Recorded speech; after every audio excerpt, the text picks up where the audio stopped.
Oh, here we go. That's right, baby.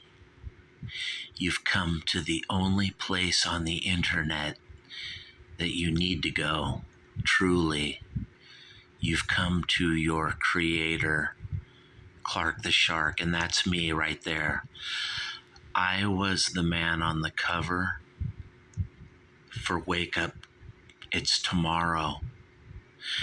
The second incredible album in a row from the Strawberry Alarm Clock. Probably one of the greatest rock and roll bands that ever existed, you guys.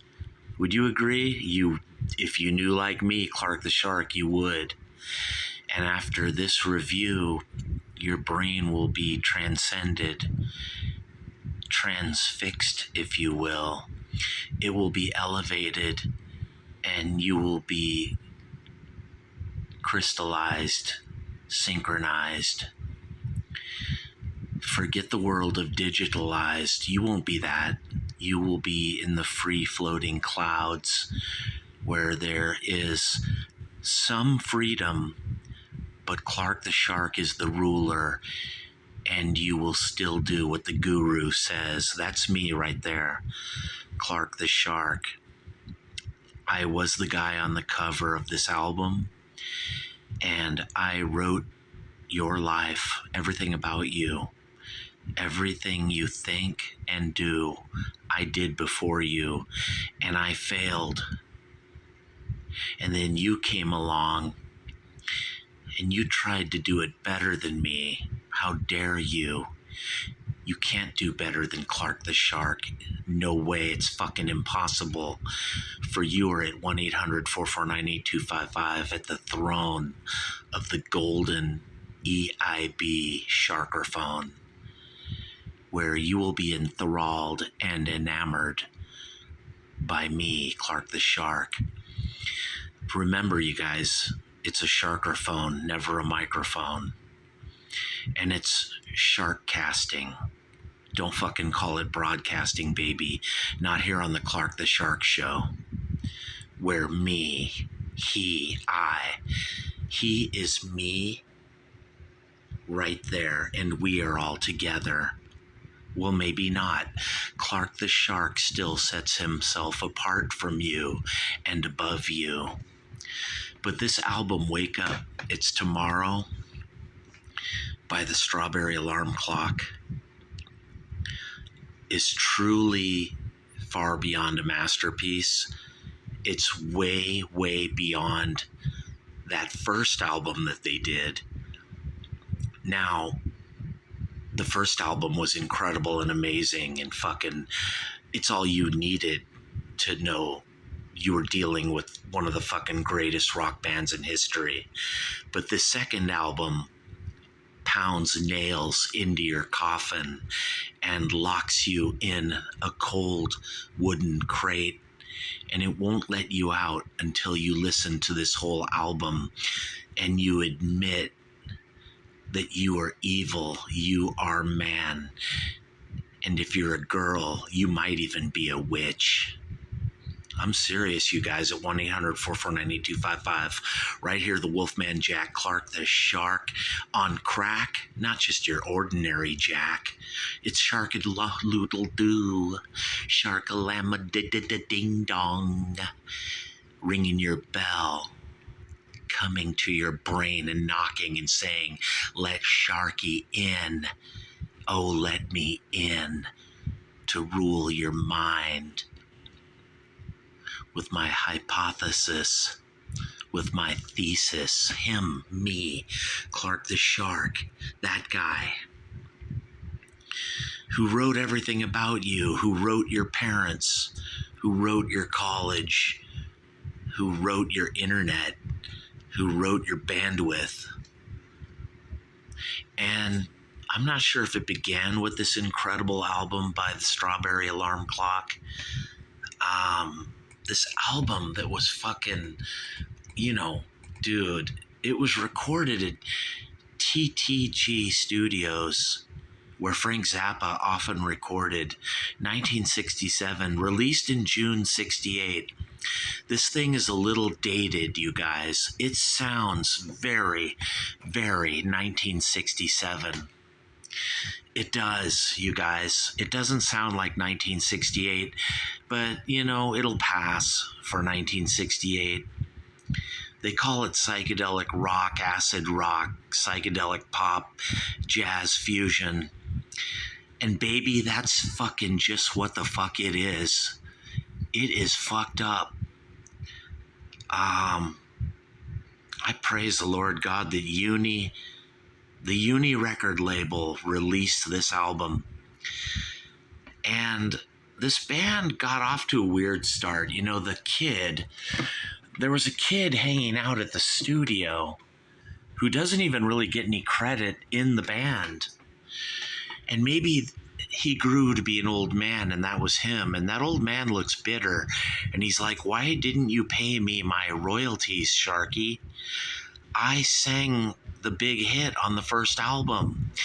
And I'm like, kid, you little 16-year-old brat, Mumford, dude, I think I don't mention that kid's name because it's Munford or Mumford, and I don't want to think about fucking Mumford and Sons or any fucking shit from today. So I don't even mention that kid who was 16 years old, hanging out in the studio one day, and he grabbed the mic and he sang the lead vocals for Incense and Peppermints, and he was never heard from again until he grew old and turned into this wise old guru, this old man who was bitter about getting his royalties and also gaining his notoriety and getting the prestige he should have gotten and should have earned.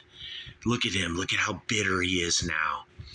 That kid who sang the lead vocals on the track, who was never credited. And I don't even know why this kid was there that day or what the hell he had to do with the band. I guess he was a friend of the band, Mumford. But because his name sounds like fucking Mumford and Sons, he gets no credit. And in fact, I, Clark the Shark, will see to it that he gets no royalties, no fame, no women, no money, nothing. And he'll end up alone and cold like this old man, yet wise, with a long, long beard that's filled with fleas and spiders and bees. And it knows much, for it has gained, like the river at the bottom of the Grand Canyon. It dug a deep trench, or did it? Maybe it didn't do any of that. Maybe God just made the Grand Canyon look like that so that we'll think the river burrowed into the soil when really it didn't. And this old man, the 16-year-old singer, that day in the studio with Incense and Peppermints and the Strawberry Alarm Clock.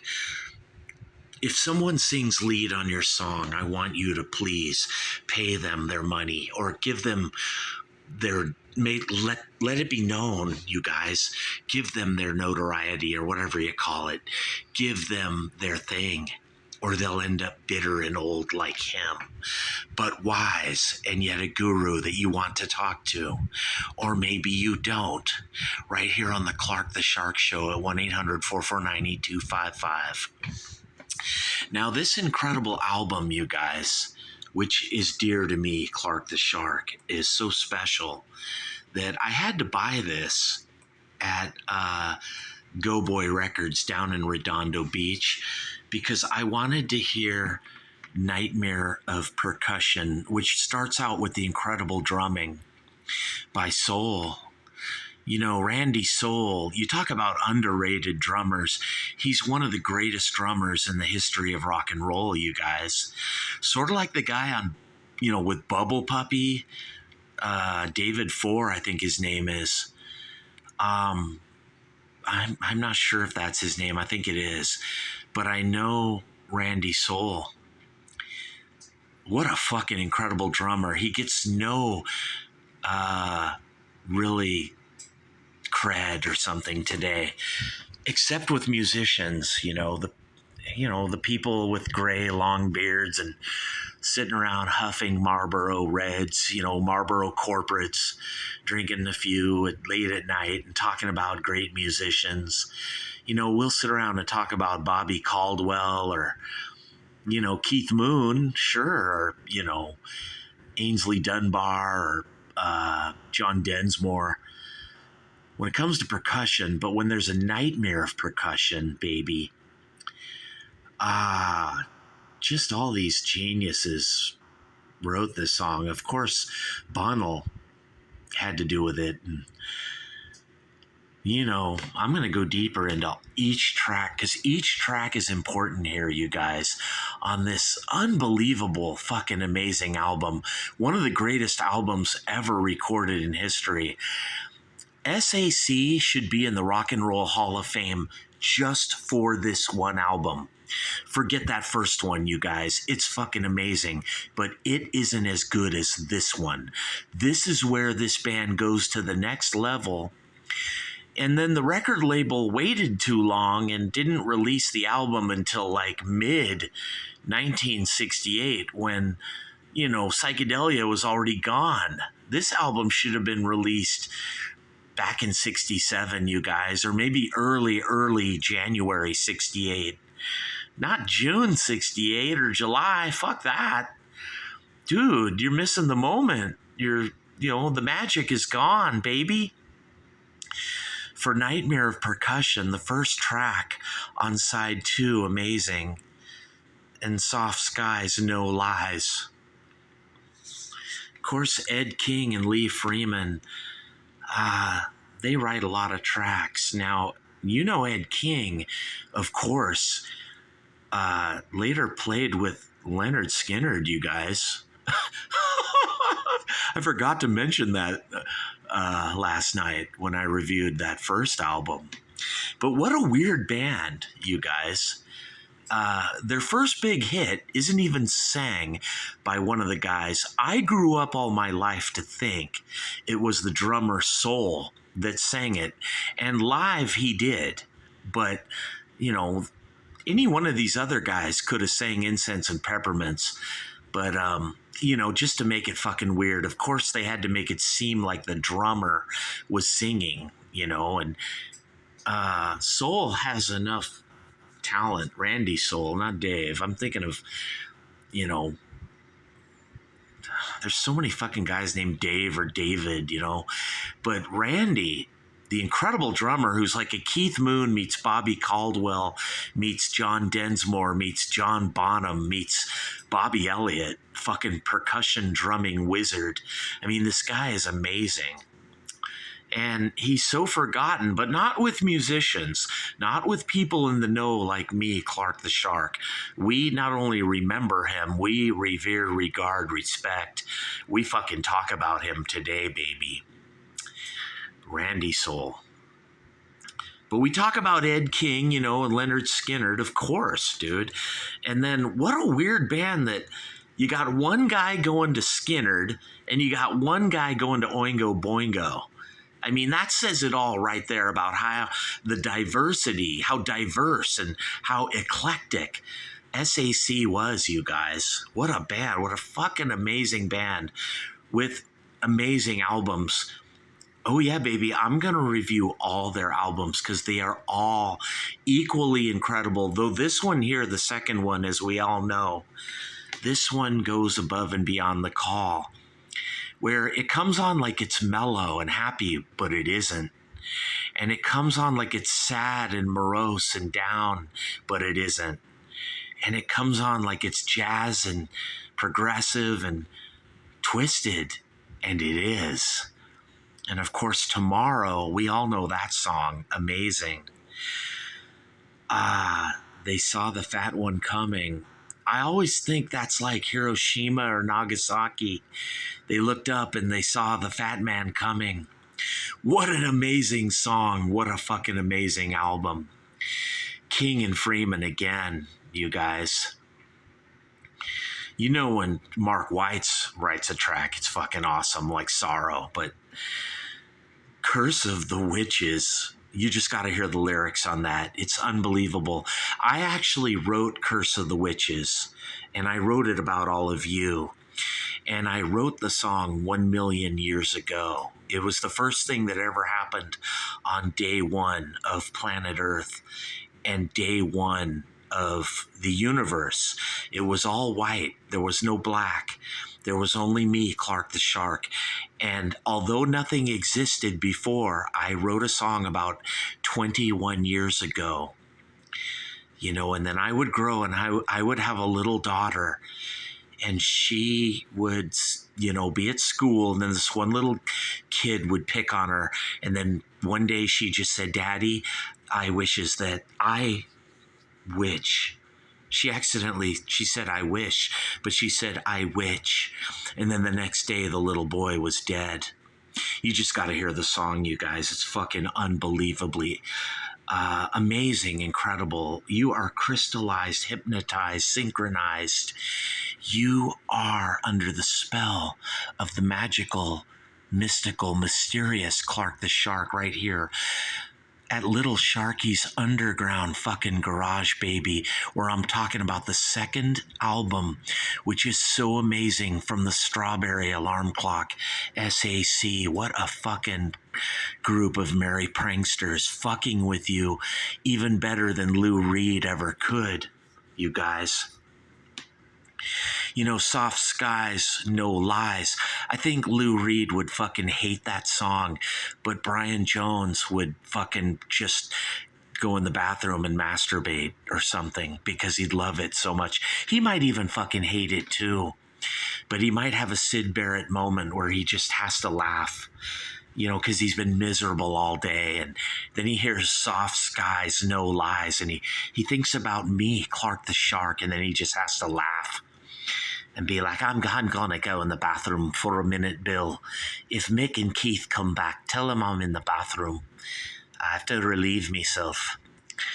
And Sit with the Guru. Of course you know that song, you guys. Unbelievable. King, Weitz, and Freeman. King is showing no sign of the guy that fucking is on, you know, sitting in with Freebird and Sweet Home Alabama, dude. It's a different King here. Way back in the crystallized, mesmerizing times of 1967, that amazing year, where everyone was happy, yet they were confused and sad because they might go to Vietnam. And maybe they should, you know, defend the fucking freedoms we have. Or maybe they shouldn't. Fuck that stupid imperialist, globalist war cooked up by the Bush family. They weren't even around yet, but I know somewhere George W. Bush was cooking up that war. Him and Kennedy, or him and Johnson, or who knows. Maybe him and his fucking dad. When he was just a little kid, he's like, Dad, sit with the Guru. Let's go over to Vietnam and kick some fucking ass at 1-800-449-8255 on the fabulous, amazing Clark the Shark Show, where you get insights like no other, where you get information and crystallization, and you get additions, you get remissions, you get Palestinians getting bombed right now at Gaza, being turned into a fucking heap of rubble. And maybe the Israelis are right to do it, or maybe they are wrong. I just don't know who belongs there first. Was it the people chosen by God from thousands of years ago? Or was it those other people that are all locked in Gaza and the West Bank now? I don't know. I'm gonna just fucking sit with the Guru and try to find out. But just like Peter Tork says, now that you're listening to Sharky, finally, in 2023, it's too late now, you guys. Yeah, we were discussing things 15 minutes ago, but you were out. And now you've come. But now I don't want to talk anymore. So go back. You're going the wrong way, Sharky. What a fucking song. Track 2, side 2. Side 2 is amazing here, you guys. Pretty Song from Psych Out is fucking unreal. You know, King and Freeman are writing a lot of these. You know, dude, fuck yeah. Now, Sitting on a Star is the one lone contribution from Steve Bartek, who of course went on to fame and fortune and amazing things with Danny Elfman and Oingo Boingo. But right here, Sitting on a Star is a fine moment for him. Now, the little trilogy at the end of the album, the little rock opera that every band in the 60s and parts of the 70s too were obligated to do because of The Who, A Quick One. You know, where Ivor, the engine driver, you know, that girl, she just, you know, she's just got to be with him. But then she is forgiven. I don't know why she gets forgiven, but Black Butter past, amazing. And Black Butter present and future. The Little Rock Opera trilogy, you know, it's short. It's not even 5 minutes, 6 minutes, dude, or something. And of course, King and Freeman, you know, they're always in on the fucking great shit, you guys. Everything that SAC does, it seems. A couple of geniuses. The songwriting here is so amazing, and the lyrics and the harmonies and the singing style from these geniuses on this album. These guys are real foresight. They really see into the future. They see a world that doesn't exist yet, and yet it's also kind of boring and predictable and cheesy and lame, and you're like, what the fuck is this shit? But if you keep listening and you listen to this whole album over and over, you're like, oh my God, I have found heaven. This is fucking amazing. This album is incredible. It's the most unbelievable thing ever recorded. You guys, these geniuses and this guru, me, Clark the Shark. I'm so proud of the Strawberry Alarm Clock for allowing me to be on the cover of their second album.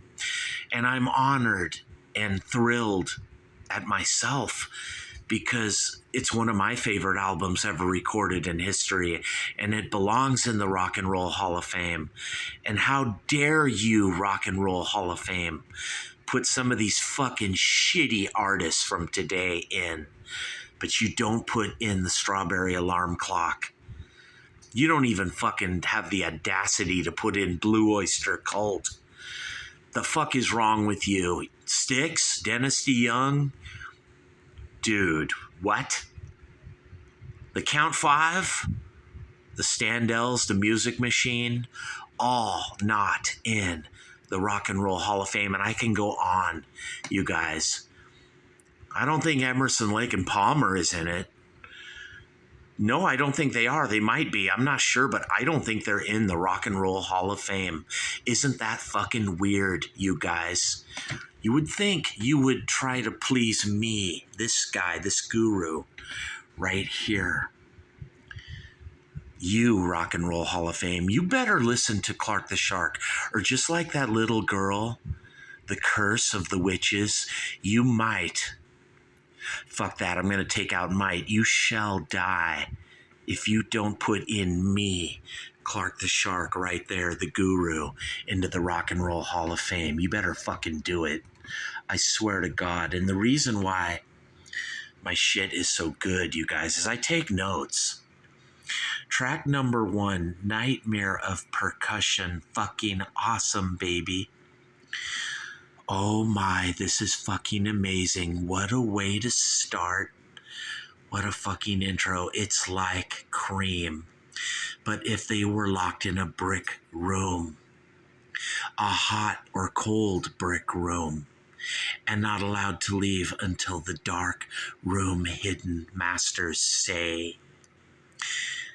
The drums here are sickeningly, I made up a word, you guys, sickeningly awesome. Of course, by soul, the soul man, baby. You have to listen to this until the Sky Masters say you can stop, which is never. Soft skies, no lies. As I said before, this mellow little jazzy fun shit fucks with your mind. It's happy, but maybe not. Lou Reed would have hated this, but Brian Jones would have loved it and dropped an orgasm. Very Beach Boys, it is, you guys, but then again, no. Maybe a little too much of the association, you guys. You can tell for some reason they take the association, you know, that mellow band way back in the day, and then they fuck it up with acid on this album, you guys. Too much of the association for its own good on this track, but so jazzy, so interestingly. It's interesting enough, too. Maybe irk a smile from you and your spoiled, rotten little face in 2023. Track number 3, Tomorrow. We all know this classic. A little bit Beach Boys meets the association, you guys. There they are again. Me, Clark the Shark, I'm going to admit, I am a fan of the association. I like that mellow shit, which later turned into stuff like Bread, you know. I do. If it's melodic, I like it, you guys. I'm sorry. You can beat me with a whip and hate me if you want, but I prefer that you wouldn't. But of course, with epic drumming. I mean, the drumming is so fucking amazing on this album, you guys, etc. Jazzy. Some Arthur Lee-like guitar dwellings, some Doors-like keys. It's, of course, amazing. We live in a world of carnivals and clowns like Clark the Shark, the merry prankster. That's me, you guys. Tomorrow. When you walk outside tomorrow, you guys, on Sunday, say a prayer to the Lord God, me, Clark the Shark, and thank me that you exist and that I wrote you and that I created you for my own amusement in my little fish tank. For tomorrow, Sunday, you guys, I might not want to feed you. You might be a hungry fish. You're going to swim up to the top of the surface of the water. And just like, you know, you've seen that, you know, with Lucy, Charlie Brown, Linus, you know, the football gets pulled away. Well, I'm going to pull the fish food away. And then the little fish will go back down to the bottom in misery. That's right, I am the Lord your God, Clark the Shark, and if I want to fucking feed you Sunday, I'll feed you bread, but if I don't, I won't. Right here at 1-800-449-8255 from the fabulous golden EIB Sharkerphone. It's not a fucking microphone, baby, it's a Sharkerphone, because it's golden, and the Lord Jesus made it. Or maybe I made it myself. Maybe I own the Shure Microphone Company. Who knows? Maybe I own Premier Drums and Tama and Fender and Gibson and fucking Donner and Blitzen. Fucking you name it. I own it all, baby. I'm Clark the Shark on the Clark the Shark Show. I can say and do whatever I want. And just like Hiroshima and Nagasaki, they saw the fat one coming, but there was nothing they could do. It was too late, you guys. And we all know this classic, babes. A little bit Doors, but a little bit Beach Boys. And maybe, I don't know, like the Jefferson Airplane, if they ate lewds all night. They saw the fat one coming. What a fucking amazing song. It's almost like the Strawberry Alarm Clock takes the best of the Beach Boys' Smile and or Smiley Smile, or Pet Sounds, or Wild Honey. They take those harmonies and those amazing songs and they fucking hammer them on one of those metal anvils, and they craft them and burn the iron or something and melt it into just this amazing crafted fucking evil thing that even Satan loves. Curse of the Witches, track number 5, is unbelievable. Well, you just gotta hear this classic, you guys. These lyrics are way beyond insane. I'll just let you be the judge here. All I can say is fucking wow. This really is like if the Beach Boys ate way too much acid and maybe hung out with Syd Barrett. This is fucking insane here. Curse of the Witches. It is so, and it is, you guys, it's so fucking weird. It's one of my favorite songs in history. Track 5, and Sit with the Guru, track 6 on the CD. Track 1 on the album, you guys, that I bought at Go Boy Records. Or maybe the Rhodium down in Torrance. I don't know, dude. Maybe I bought it at Zed Records in Long Beach. Or up in Hollywood at one of those record shops on Sunset Boulevard or Hollywood back in the 80s. Sit with the Guru is awesome, you guys. You're going to sit fucking down right now with Clark the Shark. We all know this amazing standard classic from SAC. It's awesome, you guys. And Sharky, go back. You're fucking going the wrong way, Sharky. It's like Arthur Lee, Eat Your Heart Out. It's in 3, 4, 6, 8. You know Clark the Shark loves. Oh, I love that, dude. 3, 4, and 6, 8. It's happy yet sad and confused and yet not. But it's our life, you guys. Go back. You're going the wrong way. It's like the Three Stooges.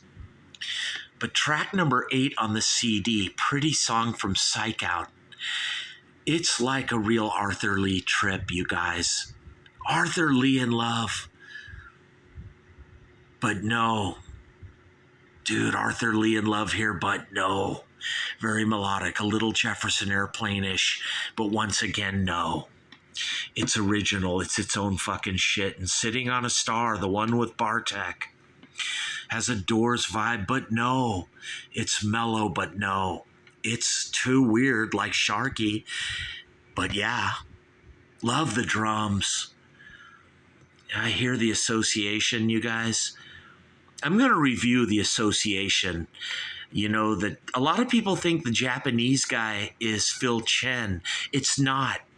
Phil Chen from Rod Stewart and other projects, he's not in the Association. That's some Hawaiian guy in that band, you guys. It is not Phil Chen. People on YouTube even say that, like, oh, Phil Chen, the only Japanese guy in history to play rock. Dude, other than that band Loudness, he was in the Association, dude. Remember? He's the Chinese guy. He's not, you guys. He is not. And maybe that's why everyone likes the Association, because they got a fucking Asian dude in the band. I don't know. You know that band called It's a Beautiful Day with the chick who's kind of like a Mama Cass? I hear that on Sitting on a Star, you guys. Mixed with the Association. Fuck yeah, I do. No, it's too original. This is the lone. I put lobe. I'm thinking of lobe, you guys, like I need a lobotomy. Sharky, help me, Steve Bartek. Oingo boingo, I need a lobotomy. It's the lone track where Steve Bartek contributes. And here's a sad story about him, a little side note. They actually kicked him out of the band, Steve Bartek. They kicked him out of the Association. I'm sorry, I mean the Strawberry Alarm Clock, you guys. How could you fucking kick out the flute mastery of Steve Bartek, who later went on to just be an incredible guitar player for the very disciplined and technical Oingo Boingo with Elfman? And, you know, he also later went on to jam with Stuart Copeland, of course, from The Police. Bartek, you guys. What a genius. How dare the Strawberry Alarm Clock kick out Bartek. But Bartek today says that he quit. He just resigned. He's like, fuck it. They don't want my flute. They don't want me. I was barely in the band anyway. But he did contribute to Sitting on a Star, thank God. And of course, the trilogy, the Little Rock Opera, Black Butter 1, Black Butter 2 and 3. The first little piece is, like I said, this is the obligatory little rock opera that every band had to do after The Who, a quick one, you guys. It's like The Doors, The Soft Parade meets Pink Floyd meets The Association. I'm starting to love The Association more and more. They're a little too mellow, you guys, for my thing, me, Clark the Shark. I love the song Cherish, though. It's fucking cool. I remember growing up hearing that and loving it. Absolutely being romanced by it. I loved it. Black Butter 2, you almost get like a Velvet Underground vibe here, baby. Meets The Doors, meets, I don't know, Country Joe and the Fish, baby. This is madness. You got to hear Black Butter 2. And Black Butter 3 starts with like a Gregorian yet twisted chant. Very much really fucking weird Brian Wilson meets, I don't know, Brian Wilson Beach Boys vibe here, baby, but it could be fucking Brian Jones too. It's fucking amazing, you guys, this album. This one with me on the cover, The Guru. I'm glad you fucking put me, Clark the Shark, on the fucking cover of this, you guys. I'm honored and I'm humbled to know that I created the universe and I created everything. I built this matrix, but you're not in the matrix. You're in the shark tricks, because in my reality, it's just you and me, Sharky, and I'm full of tricks. And when you go to sleep, this is the last thing you see every night. You see the Guru, me, Clark the Shark, at 1-800-449-8255, and you can never, ever call me. Never. But you can try, you can pray to me, and I swear to God, you guys, I will listen, me, the Guru, forever. 1 million years from now, or 1 million years ago, like Luke Skywalker, or Obi-Wan Kenobi, or whoever. I was a bigger, better, more educated, and faster Guru. You guys, I swear to God, I was. Right here on the Clark the Shark Show, where you just got the only review that you will ever need or ever want of this jazzy, technical, amazing drumming, progressive, atmospheric Gregorian chanting, weird monotone psychedelia. This fucked up album that was released in June 1968, which was way too late. This thing should have been from 1967. And even in late 67, it would have been too late. But this Guru is like, you are wrong, Sharky. For I, the Strawberry Alarm Clock Guru, I will tell you when time is up and you can leave this place. And you can get the fuck out of here when the whole shit house goes up in flames, motherfucker. Because it will, in a nuclear barrage coming from Iran and Israel and North Korea and the United States and Putin and Russia and Poland and Belarus and London, everywhere. Everything's going to burn. And it won't be purified, you guys. It won't be crystallized. We will all be forgotten and we will all be gone. And all of us will be tortured and put into hell for eternity. And the one who will sentence all of you will be me, the Guru, Clark the Shark, right here at 1-800-449-8255. I will be your master, and I will be your fucking assassin, and you will never live it down. I swear to God. Look what you did to my universe when you ate the apple of knowledge, and I told you not to fornicate. I told all of you to be good, for goodness sakes. Whoa, just like Bill Murray, somebody's coming, and his name is Clark the Shark. He's coming at the end days of mankind to burn and cleanse and purify you, but there will be no purification. There will just be me, the Guru, giving you enlightenment forever, just like Peter Tork So much enlightenment that even Frank Zappa would fucking shake his head and not even nod and walk away. But the guru will be there, me, Clark the Shark, to forgive your sins and let your pathetic, worthless ass into my heaven forever. Even though you ate the apple, even though you got naked and fornicated, and you disobeyed me, Clark the Shark, and you hated me, and you cursed me for what I did to your childhood. You hated the Matrix, this beautiful planet that I created for you, and all these wonderful gifts that I gave to you, me, Clark the Shark, the guru, and you didn't appreciate any of it. All you did was dwell how you got raped and you got tortured and you got beaten by your father or your brother or your sister, and she held you down and she spit in your mouth. You pathetic little worthless scum, you. This isn't a room. This is a pigsty. You're all worthless and weak. And you're just like, I want to rock. How dare you talk back to Clark the Shark, the guru. 1-800-449. After I just reviewed the Strawberry Alarm Clock second album, Wake Up, It's Tomorrow. How dare you? How dare you? I gave you a matrix, but it's not a matrix. It's a shark tricks, and you're the one, you out there who's watching this review. You